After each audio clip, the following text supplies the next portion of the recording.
Growing up, I had dreams and aspirations, but always felt like the kid that didn't fit in.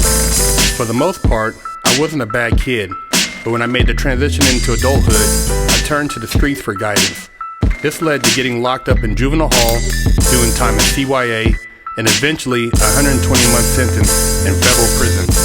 I had a lot of time to think and reflect during my federal sentence, so I share with you what I learned, hoping I can positively influence someone else's life with Prison Talk.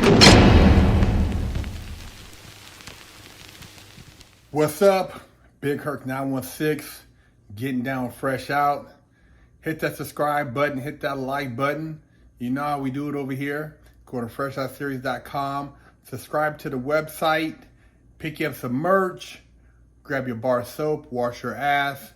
We got our next men's panel coming up July 30th, 1 p.m. Pacific time. If you want to be a part of it, it's going to be a private Zoom. Send an email to freshoutseries@gmail.com and say you want to be down, and I will shoot you the email link. But it's some real shit going down privately, July 30th, 1 p.m. Elevation of self, consciousness, and building relationships. We tired of all the fake bullshit and busters on the internet, so we trying to do something bigger and better with people who are serious about building real friendships, real relationships, and elevating self. A story you might have missed that was on the mainstream, that was kind of pushed to the bottom, was Manson follower Lesile Van Houten was released from prison. The Charles Manson follower Lesile Van Houten, they say, still poses a serious danger to society and should never have been allowed to walk free from prison, says a furious friend of cult victim Sharon Tate. Van Houten, 73, left the California Institution for Women in Corona, east of Los Angeles, on Tuesday after serving 53 years of a life sentence for her participation in the infamous Manson murders. Van Houten was the youngest member of the Manson family at 19 and the youngest person to be sentenced to death in California history. In a statement, the California Department of Corrections and Rehabilitation said Van Houten was released to parole supervision in the early morning hours and driven to a transitional housing. Now, if you haven't read or heard about the Manson story, shit is crazy, man. It's crazy, and it shows you the power of manipulation, drugs, and mental illness. And Manson, he had these young girls listening to him, doing drugs and partying with him, and whatever he said, they were down to do. And they committed some horrific murders. And Manson was, a sociopath. He, tried to kick off a race war, and, he was a person who had been through the system, molested himself, and then raped in prison, and then, raped other men. He was just a really deranged, horrible person that died in prison. But you gotta go watch the documentary or read the book about the Manson family, man. Pretty crazy shit, man, and how he was intertwined with some of the Hollywood entertainers and musicians and stuff like that. He used to party with some pretty famous people. Van Houten, the youngest member of the cult, participated in 2 nights of mayhem and murder orchestrated by Manson in the summer of 1969 that saw 7 people butchered across Los Angeles. On August 9th, 1969, Van Houten, then 19, Charles Tex Watson, Patricia Kronwinkel, Linda Kasabian, Susan Atkins, Clint Morgan, and Charles Manson massacred grocery store proprietor Lino LaBianca and his wife Rosemary inside the home in Los Angeles. The night prior, Manson had also ordered the brutal killings of Sharon Tate, the 26-year-old pregnant wife of director Roman Polanski, and 4 others inside the couple's Cielo Drive home in what would later become known as Helter Skelter murders. Yeah, man, really, really bad, just, dark, demonic shit. Ava Roosevelt, a friend of Sharon Tate's, who narrowly avoided becoming a victim of the Manson gang herself, told the U.S. Sun she is furious and upset over the news of Van Houten's release. "It's a sad day," said a dejected Roosevelt, reacting minutes after the news of Van Houten's release became public knowledge. Yeah, you didn't hear about it really on any mainstream outlets. I mean, I just happened to stumble on it because I look for different things to talk about, but this is something, this is one of the most famous murders in American history, as far as that took place for sure in California. I mean, when you think about murders, a lot of people think about OJ, but the Manson murders, which was on some other shit, it was just, man, this right here rocked Los Angeles community.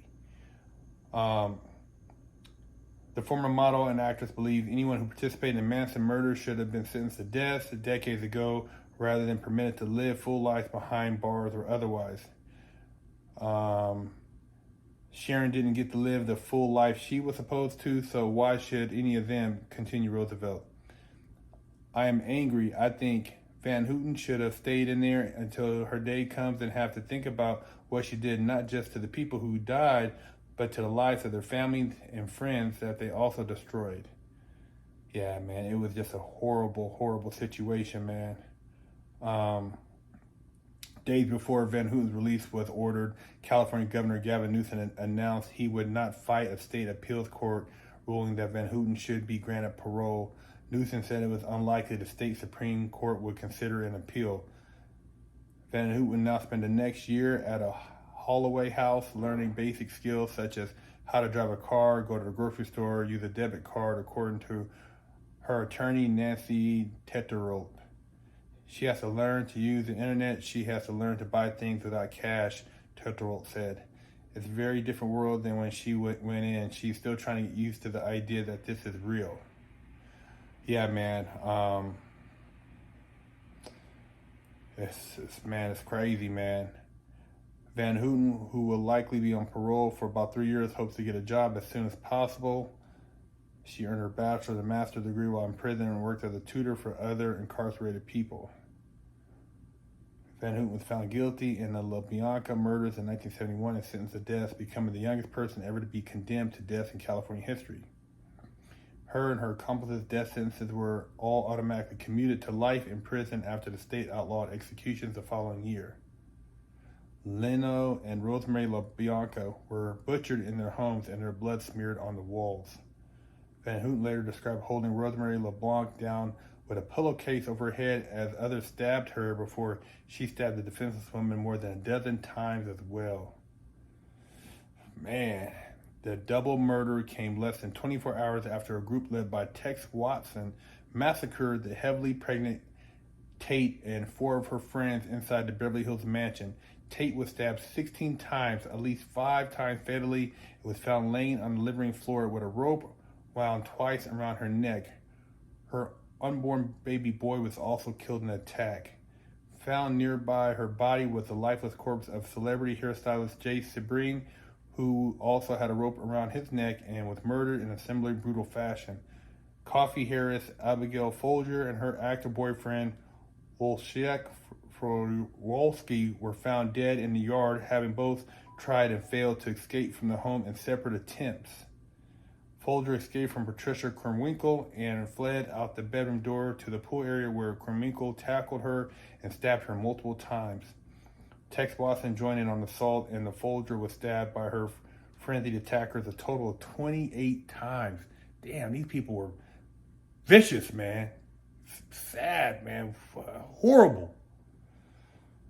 Similarly, Frolski attempted to flee from Watson, but the Manson acolyte caught up to him and shot him numerous times before stabbing him over and over again. Man.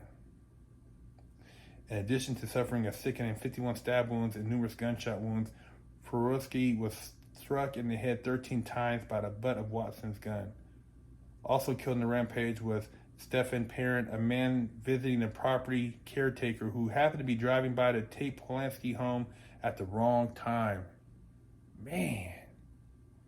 Watson stabbed Parent before shooting him several times with a .22 caliber revolver.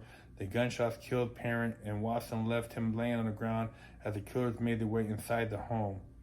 The brutal killings were later become collectively known as the Helter Skelter murders, getting their name from a song by the Beatles that Manson believed contained secret messages about an impending race war that would end civilization.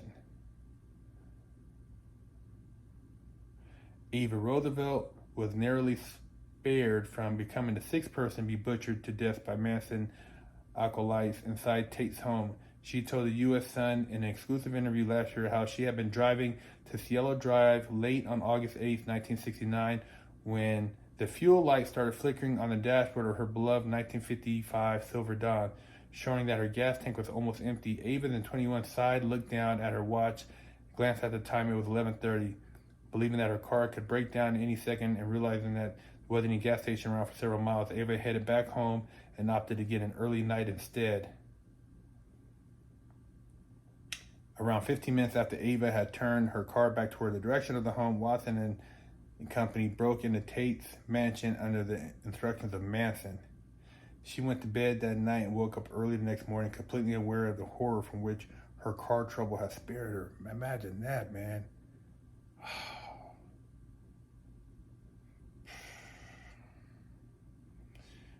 The misleading glitch on her dashboard actually saved her life. The next day, after wrapping on a commercial shoot, the model and aspiring actress was leaving the stage lot when her manager pulled up in her blue convertible with an ashen face, and she was white as a sheet. Ava remembered. She intercepted me as I was walking and just said, "Sit down." Yeah, I'm gonna put the link to this this story in there because this is a pretty big article, but it's sad, man. It's sad, and I can only imagine the families of the victims and, people who are angry because, somebody thinks, a person, they did X amount of time, but on the flip side, there's always two sides to that coin, and the people who have lived through this is just stirring up all these old emotions. So, you got to look at always how, not just from a perspective where some people say, "Oh, I forgive this person." Some people, man, ain't no forgiving, man. You talk about murder, that's it. It's a wrap. I can't forgive that person, man. Some people don't have it in them to say that this is forgiven. They want, they want what they consider as justice, an eye for an eye. So, hey, thought I'd share the story with you. It's pretty crazy, man. The Manson murders, man. I've read a little bit, but watched some stuff on it, man. And dude was just a sick cat, man. So, yeah, Big Herc 916, getting down fresh out.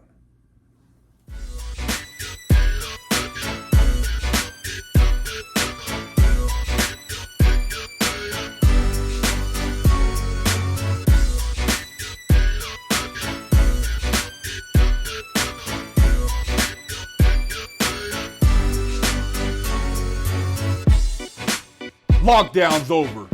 Get your yard time in. Exclusively at FreshOutSeries.com. Hello, my name is Big Herc 916, and I'm from the Wash Your Ass Committee, and I'm here to help you clean your booty hole. So I have some scents here that I would like to share with you.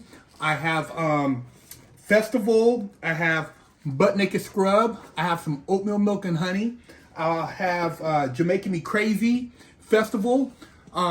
You can take a pick from one of these scents and wash your ass, make your body feel better about itself, get rid of the funk. And I would like to make sure I can give you a good deal, so let me know. Go to FreshOutSeries.com, pick you up a bar, and please wash your ass.